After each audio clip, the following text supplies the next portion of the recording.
The vice president joining President Trump today in trying to rewrite history, falsely insisting that the president did not downplay the severity and significance of the coronavirus, when in fact, of course, he did repeatedly throughout January, February, and all the way through to mid-March. As CNN's Caitlin Collins reports, with the possibility of nearly 250,000 deaths in the United States, the president seems to have finally acknowledged the sobering reality of what's to come, though who knows how long that will last. As he warned of a challenging time ahead, President Trump came to grips with a reality he's denied for months. This is going to be a very painful, very painful 2 weeks. The president somberly acknowledged the potential for a staggering death toll that his team of experts has warned about for weeks. He said if he took no action, a move no public health experts have suggested, millions would have died instead of the hundreds of thousands that could now. On CNN, the vice president followed Trump's lead and said he took it seriously all along. I don't believe the president has ever belittled the threat of the coronavirus. But in late February, the president said this about the coronavirus cases. When you have 15 people, and the 15 within a couple of days is going to be down to close to zero, that's a pretty good job we've done. In fact, the stark numbers calls the president to reverse many of his own arguments, including this one.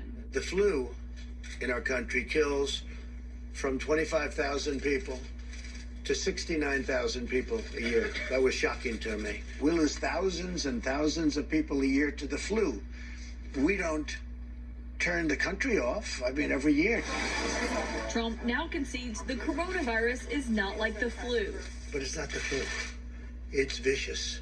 Though last month the Surgeon General urged Americans to stop buying masks, most members of the president's task force now think the public should start wearing them. But there are concerns about a run on an already short national supply. If you're going to wear a face covering, please save the N95 mask for healthcare workers who need them.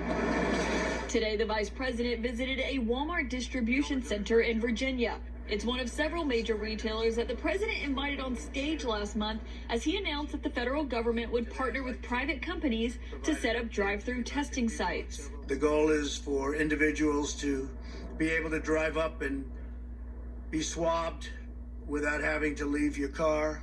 That announcement hasn't come close to being fulfilled.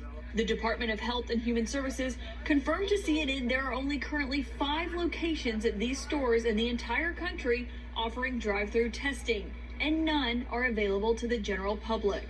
Today, with this historic public-private partnership, we have laid the foundation to meet that need.